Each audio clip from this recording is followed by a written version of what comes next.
여러분, 이 복잡해 보이는 법률 서류 뭉치 뒤에요.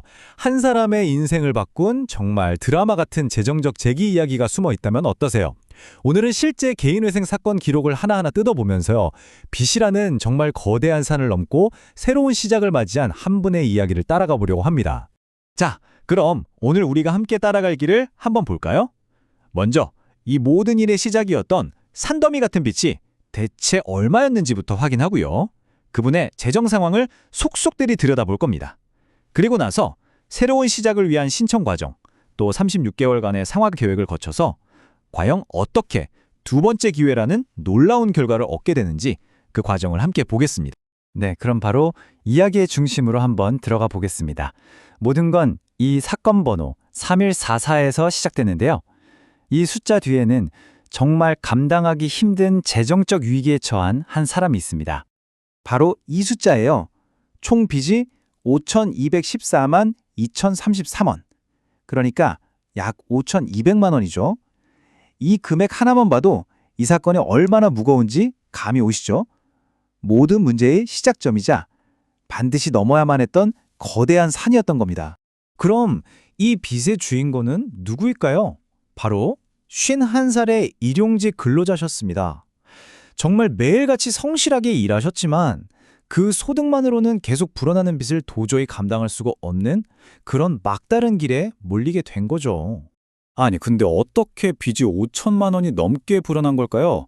그 답을 찾으려면 이분의 재정 상황을 좀 더 자세히 들여다봐야 합니다.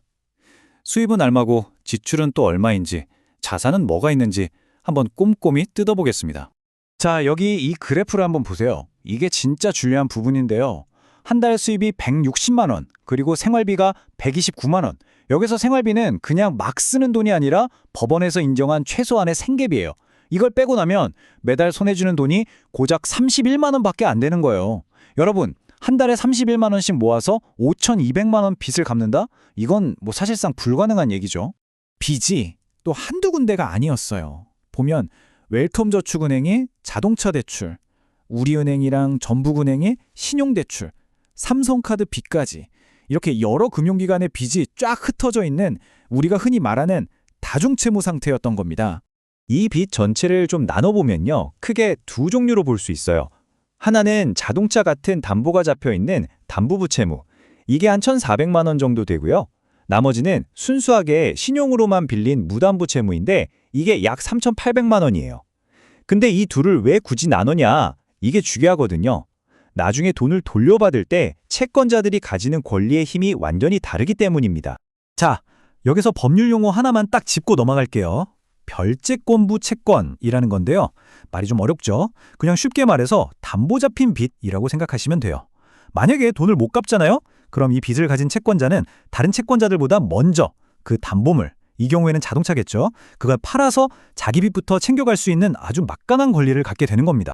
그럼 반대로 이분이 가진 재산은 뭐가 있었을까요?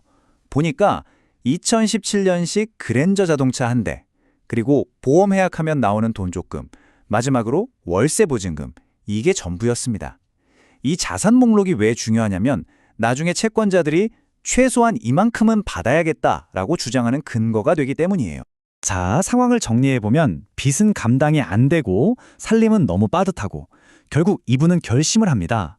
법의 도움을 받아서 이 문제를 해결하기로요. 그게 바로 개인회생 절차를 신청하는 거였습니다. 자, 이게 신청 후의 과정을 보여주는 타임라인인데요. 2025년 5월 28일에 의정부지방원에 서류를 딱 제출하면서 공식적인 절차가 시작됩니다. 그럼 법원은 바로 이 사건을 관리할 회생위원을 지정하고 서류를 검토하기 시작하죠. 그리고 정말 중요한 날짜가 나와요. 8월 18일. 이날이 바로 자기가 세운 계획에 따라서 처음으로 돈을 갚기 시작해야 하는 날이에요. 약속 이행의 첫걸음인 셈이죠. 물론 이게 그냥 신청합니다 하고 끝나는 게 절대 아니에요.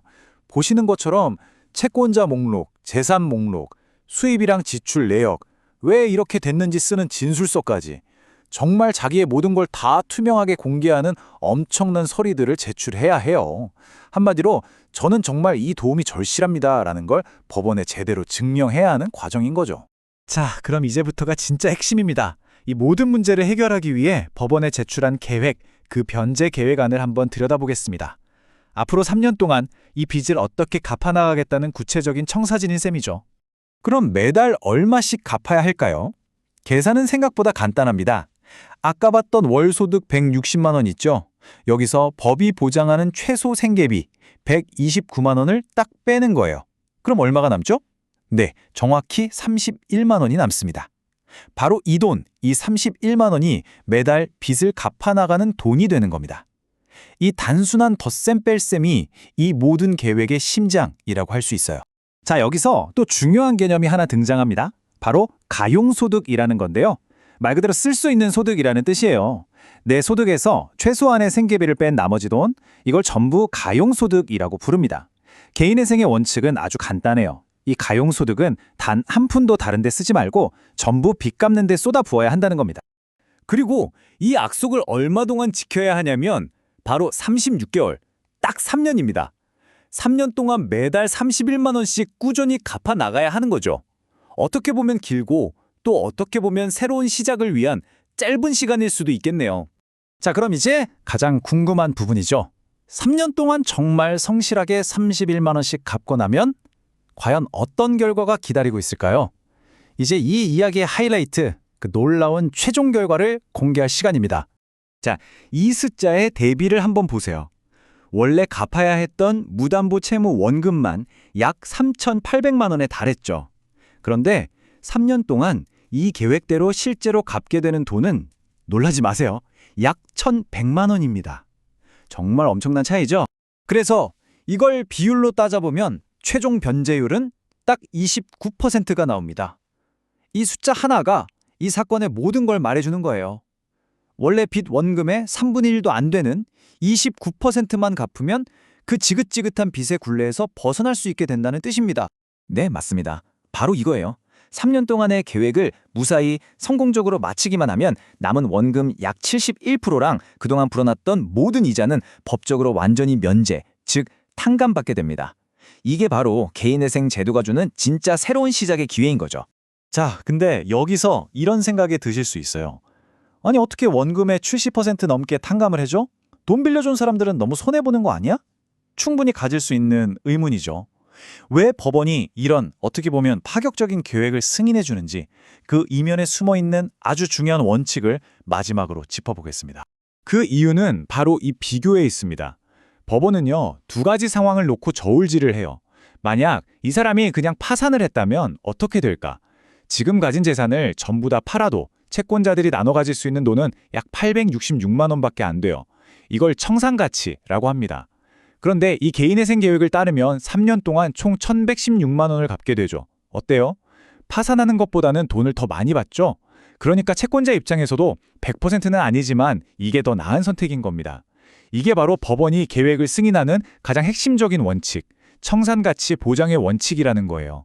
최소한 파산할 게보다는 더 많이 갚아야 한다는 거죠. 결국 이 개인회생 제도라는 건요, 빚을 갚아야 할 책임과 다시 일어설 기회라는 두 가지 가치 사이에서 아주 절묘한 균형점을 찾으려는 우리 사회의 노력이라고 볼 수 있습니다. 여러분은 이 균형점이 지금 어디쯤에 있어야 한다고 생각하시나요? 한 번쯤 생각해 볼 만한 질문을 던지면서 오늘 이야기는 여기서 마치겠습니다.